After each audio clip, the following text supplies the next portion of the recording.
Now back to that main story. Prime Minister Rishi Sunak has a task ahead of him after landing in Israel this morning. He's currently about to meet with Prime Minister Benjamin Netanyahu in the hope of easing tensions in the region that have erupted following that devastating hospital blast in Gaza, which allegedly killed more than 500 civilians. Well, the humanitarian crisis in the region continues to spiral as the Israeli response intensifies. But Egypt has agreed overnight to open its border to allow aid into Gaza. Well, joining us now is former United Kingdom Ambassador to the UN, Sir Lyall Grant. Mark, you must be looking at this from a diplomatic point of view. What can you tell us about the kind of conversations that will be going on behind the scenes here between world leaders? Well, I think in the short term, the conversations is about building on what President Biden achieved during his visit to the region. So that means ensuring that the Rafah crossing does open, not just for humanitarian aid and not just 20 trucks, because that seems to be the deal at the moment, but that is sustainable, widened, so that all at least other 150 trucks that are waiting in Egypt can get humanitarian aid in terms of water, in terms of food, in terms of medicines. But also, and this wasn't part of Biden's deal, that get some of the foreign nationals out of Gaza, because there's still quite a number of British nationals in Gaza, let alone the hostages. So there is scope for more diplomacy around the aid openings of the crossings. There's also, I think, work to be done in terms of not widening this conflict, talking to the Arab nations, encouraging them not to get involved, and maintaining this as a Gaza-Israel crisis rather than a wider Middle Eastern one. So there's still quite a lot of work for Rishi Sunak to do.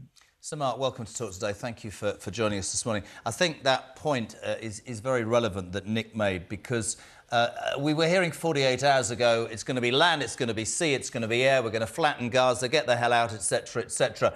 They haven't rowed back on that, but obviously it hasn't happened. And one looks at Biden flying in, one looks at Sunak, two superpowers, let's be honest, standing shoulder to shoulder with Israel. But the rhetoric's changed somewhat, I think, in the last 48 hours. And quite rightly, we're considering, yes, the humanitarian, and we cannot in any way doubt the terrorist atrocities of Hamas, and they undoubtedly need to be taken out. But there seems to be, quite rightly, a global concentration on how do you put this, Sir Mark, do this in the most effective way with the least loss of life. Would you agree?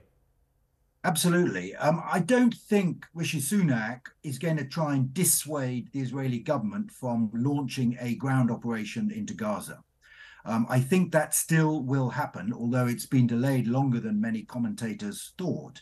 And that is because Israel cannot achieve its stated objective of destroying Hamas as a terrorist organization, as a political organization, without going into Gaza on the ground.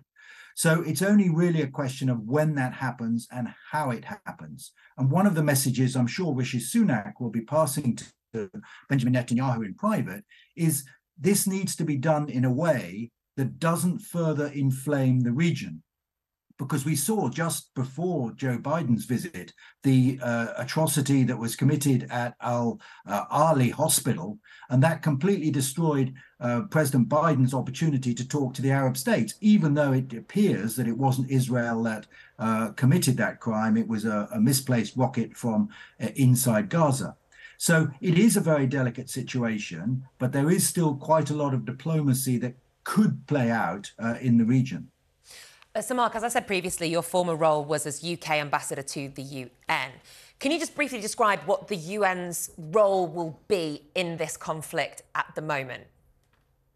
Well, to be honest, it's very limited at the sort of strategic level in New York. We've seen complete paralysis in the UN Security Council, which is split all different ways between those who are standing by Israel and those who naturally support the Palestinians and are not prepared to condemn Hamas. So we saw a resolution that was put forward by Brazil, for instance, last night that didn't pass because it was vetoed by the Americans.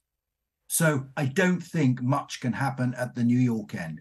What can happen, though, is the UN's role in humanitarian relief on the ground in Gaza, because they have a big operation there. They run schools, they run hospitals. They've already lost 14 of their UN officers in the bombardment, and they are the ones who will have to coordinate the the arrival of humanitarian aid from Egypt in the next few days. So a tactical, important local role for the UN, but I think at the higher level in terms of resolving the conflict or preventing it spreading, I don't think the UN can actually play a very important role. So, Mark, take this in the constructive way this question is meant. You talk about, on the ground, the effectiveness locally of helping the humanitarian aid. You say that in terms of New York and sitting around, the UN is highly unlikely to agree. Resolutions will be voted down. What would you say to the critics who say this absolutely, in a way, explains why people are somewhat cynical about the effectiveness of the United Nations in these situations nowadays? Believe me, I worked at the United Nations for 5.5 years in New York, and no one gets more frustrated than I do at the sort of incompetence sometimes and the inability of nations to come together. Now, it's important, though, not to blame the UN system for that, because the UN is only good as its member states. It's not like the European Union. It isn't a supranational power. It is an intergovernmental organization.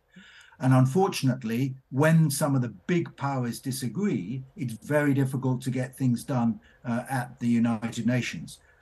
Having said that, it is absolutely essential. It is the only organization in the world that every single country belongs to. Every single one of the 193 countries around the world are members of the UN. So if it didn't exist, we would have to invent it. But it can be deeply frustrating when the big powers disagree, as they have over Russia, Ukraine, and as they are over Israel and Gaza. Thank you. So, Mark, obviously this is a very difficult question to be able to answer, but I'm going to ask it nonetheless. With your experience in these kind of issues, how do you think that this war, this conflict, is going to end, if at all?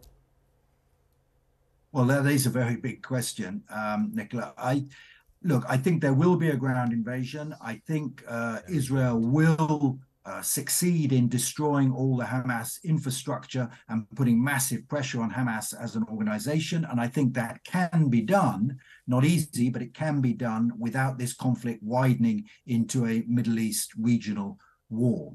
However, there is still the question of what happens the day after. Yeah. Because even if Israel succeeds in its stated objective of destroying Hamas, the Palestinian issue remains.